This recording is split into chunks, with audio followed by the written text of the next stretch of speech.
I looked at the clock. There was still 5 minutes to 5. There was a lot of work in the office today and I could not even lift my head. I got my bag ready. Meanwhile, I got a call from my boss. No one liked boss calls at that time. When I got bored and went to his cabin, I found out that his computer's hard disk had crashed. He needed some file very urgently. I gave him the file. Then he asked some questions. By the time he answered them and came out, it was 6 o'clock. As soon as 5 o'clock arrived, Shreya and I were running. If you leave at 5 o'clock, you can get the 5:30 ladies special train. It reaches Malad space at 6:30. I get off the train, buy vegetables, etc. and go to the baby care to bring Manoj. Manoj is waiting there impatiently. A 4-year-old child doesn't know how to tell time, but the baby care auntie says that he comes and stands at the door at 6 o'clock. When I take him and leave for home, I meet the women from the neighborhood. I talk to them about this and that, and by the time I reach home, it is already 7 o'clock. My elder son Mayur is waiting at home. Now Mayur doesn't go to baby care. He is 8 years old. He wants to stay at home. I heat milk for both children and make tea for them. Then I take some rest and cook dinner. This is my routine. Today I missed the ladies' special train. All the trains coming after it are full. I got the 6:30 train. I boarded it with great difficulty. Manoj had caused a lot of trouble to the baby care auntie. By the time I took him home, it was 7:30. Mayur was sitting on his back. Mom, you are so late. I can't play now. I don't want milk, he said and ran to the room. I managed to calm Mayur down and make him drink milk. Then I drank tea. It's very difficult to get the workers. Our worker finishes her work and leaves within an hour. I was very tired after spending the whole day in the office and even after being pushed around in the train. I didn't feel like cooking today. Rakesh will be home in half an hour. But isn't he a man? He won't help me in the kitchen. Whenever I complain about that, Sanjana says, you should quit your job. You can relax, but you are crazy about your work. I don't want to fight with him. Will you beg me to come after studying so much? Should I even give my earnings to the house? I fell asleep while lying on the sofa and thinking.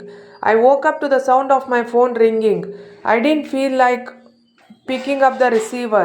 The phone rang and stopped. After a while, it started ringing again. Rakesh came and asked why I didn't pick up the phone. I reluctantly picked up the receiver and said hello in a defeated tone.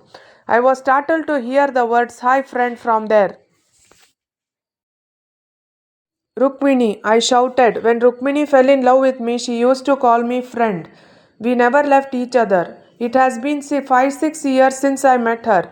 It feels like centuries have passed. As soon as I heard Rukmini's voice, I felt refreshed. I said, remember, friend, after so many days, no phone, no email.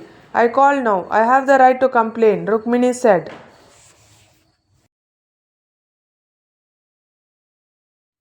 Yes, yes, you have the right to. I then took a deep breath and said, Rukmini, life between home, office, and children is such that some days, even if you look at my face, you won't recognize me.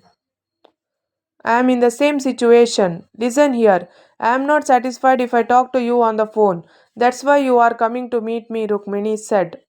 When? I asked happily. You are coming tomorrow morning by 10 a.m. flight. Darshan said you are going on a tour to Mumbai. I immediately took leave from the office and planned to meet you. Now you can't say that you can't take leave. Oh, I would give my life for you. What a great leave, I said. Okay, let's meet tomorrow, Rukmini said and hung up the phone. I don't remember ever taking leave for myself, but Manoj and Mayur have to take leave during their illness and exams. I don't know where I got the strength from when I heard that Rukmini was coming. Rakesh had changed his clothes and washed his hands, feet, and face and came back to the room. Manoj and Mayur had come back after playing. They were all surprised that I was so happy. What, Sanjana, you are so happy? Rakesh asked. I told them about Rukmini's arrival. I quickly cooked dinner. In the meantime, Dad and the children got together and made the house shine. On other days, they would leave their things scattered everywhere. I had to shout and tidy them up myself. But when someone came home, they would get together and clean the house. Everyone is in a hurry to go to school or work in the morning, so they cleaned the house at night. I had put the food on the table. Mayur called me. When I turned around, he said, Mom, you keep Rukmini auntie at our house. When I looked at him with a questioning look, he said, Mom, you are very happy today. You did not scold anyone. You are humming songs happily. It is very nice to see you, Mom. Mayur said a small thing, but it taught me a valuable lesson in life. It is true, in order to get big happiness, I had forgotten the small happiness. In our daily life, we had forgotten to laugh and talk. I decided to think about this seriously. I hugged Mayur lovingly. After a while, we all went to bed. Even though I was tired today, I could not sleep. When the mind is very active, even though I am tired, my body feels excited and energetic. Rakesh could see my happiness. He asked, I know that Rukmini is your dear friend. Have you been friends since childhood? Yes, Rukmini and I lived in Lajpat Nagar in Delhi. We both went to the same school. Since we used to go around together, our interests were similar. Rakesh joked, Did not both of you come first in your studies? No, we were both average in studies. But in sports, especially in running race, no one could compete with us. Rukmini's house was 10 steps away from ours. Because of us, there was friendship between both the families. I would call her every day while going to school. She would be ready and waiting for me. We would both go and come together.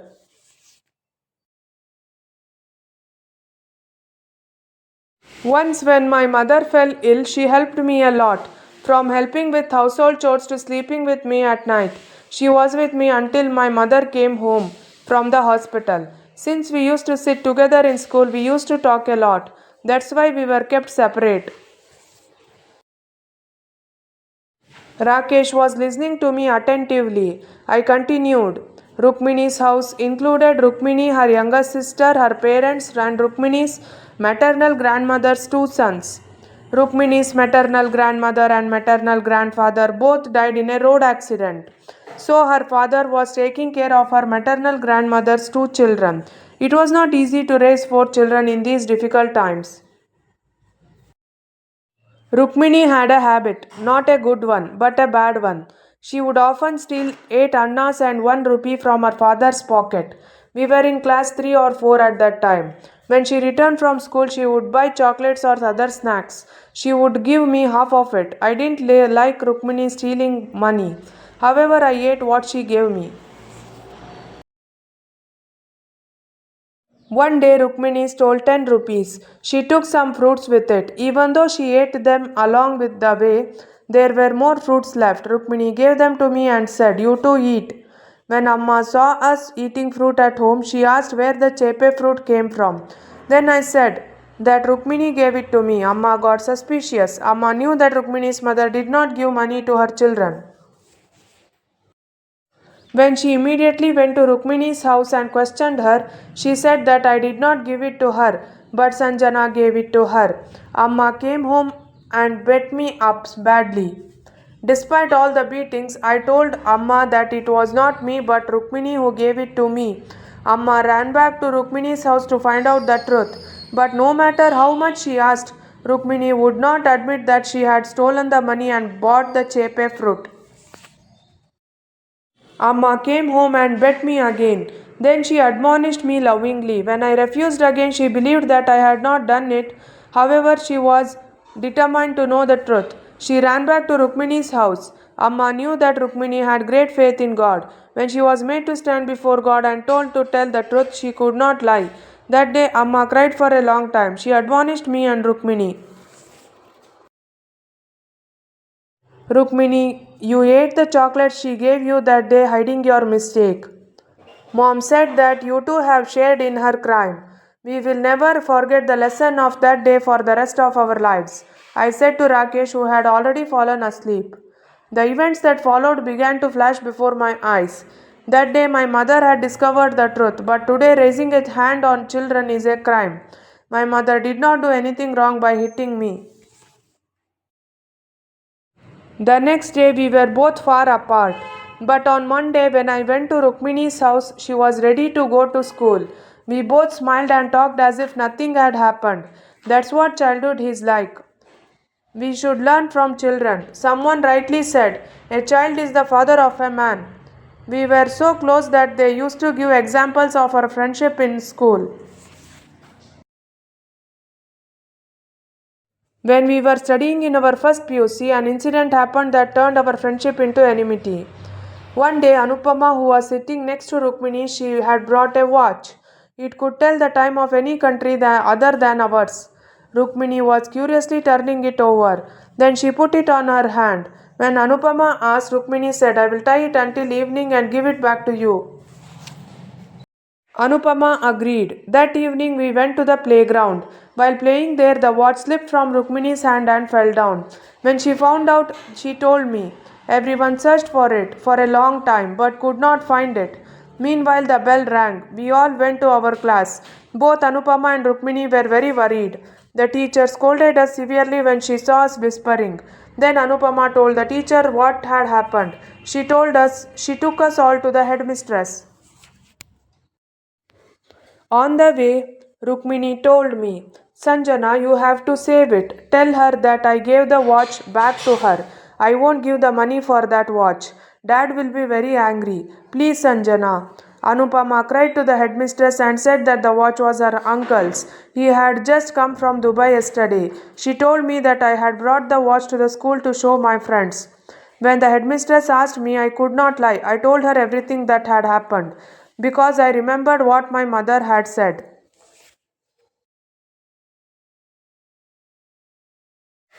If I helped a criminal, it would be like I was also involved in that crime. If I looked at it that way, Rukmini had not committed any such big crime. She had not lost that watch intentionally. But if I had gone to save Rukmini and hidden the truth, I would have done injustice to Anupama. I was punished for telling the truth. Both the parents were called to the school. Then they punished her. Anupama should not have brought such an expensive watch to school. Rukmini also showed her irresponsibility by losing her watch.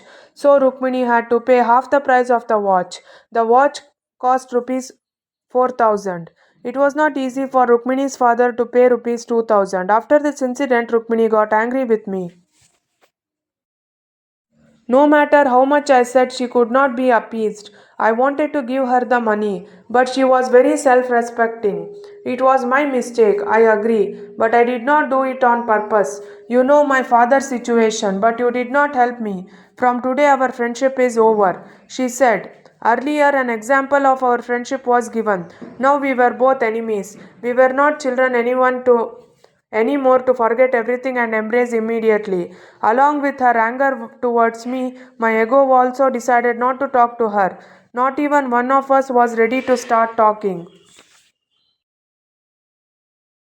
Now we were in our second PUC. Both of us were average in studies. We both represented our college in the inter-college running race competition. I always came first in the competition, while Rukmini came second. There was only a 5-6 second difference in our speed. In these competitions, even a difference of 1 second would make either competitor lose a place. A list of competitors from other colleges in the state had come to participate in the competition. Compared to all of them, my running speed was much faster. Rukmini was in second place. Admission is free for students who secure first place in every field of sports in universities. The financial condition of Rukmini's family was not good, so for her further studies, securing first place in some sport was a must. My father was able to send me to school, so it was not necessary for me to secure first place. But who doesn't want to make a name for themselves? Such a paradox. It was necessary for Rukmini to win this competition. I was her closest competitor. Our college also had high hopes for me. I was very excited to participate in the competition. But before the competition started, I changed my mind. What am I doing? Rukmini is my dearest friend. If she doesn't secure first place, her studies will stop. Is it worth doing this for my friend? Thinking all this, I said that I was not well and went home without competing. Rukmini won the competition. My falling ill was just an incident for our college. But Rukmini understood everything. She ran straight from the field to our house. She hugged me. We hugged each other and cried for a long time. As the tears flowed, the weight on our minds was lightened. We both swore that we would never be apart again.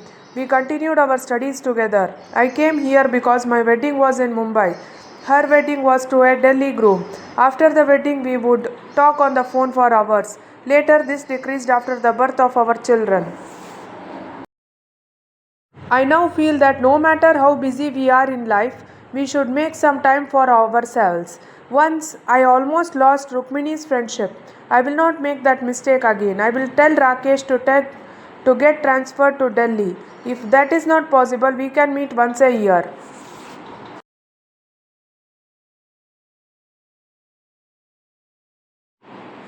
Thank you for watching. If you like this video, please like, share and subscribe to my YouTube channel.